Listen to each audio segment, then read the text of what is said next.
Welcome to Proclaim, a presentation of the Catholic Diocese of Alexandria. Join us as we journey together through the Scriptures revealed to us by God. Good morning and welcome to Proclaim. As we now begin chapter 8 in the Gospel of Mark, we find a story that is very similar to one we've already heard.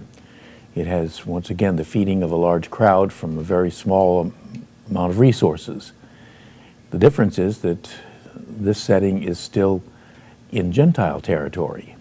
And while the Scripture scholars over the years have constantly debated whether or not there were really two different feedings or whether they were just two versions of the same story that gradually got passed on that the gospel writer had access to, probably a question that will never be satisfactorily answered to everyone's satisfaction. There are many similar things in the two stories, but there are also things that are different.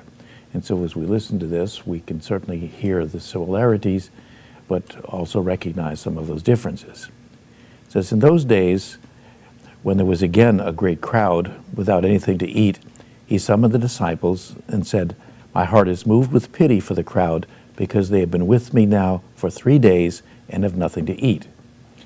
The fact that Jesus is described as being with a large crowd, we're not told at this point how large, and the difference between this and the other story is that they're now with him 3 days as opposed to 1 day. The similarity is that it describes very clearly that he's moved with pity and concern for the crowd because of the fact that they've been with him that long, and the amount of food obviously would be limited. However, the story will continue to add other details. This program was brought to you by Kramer Funeral Home.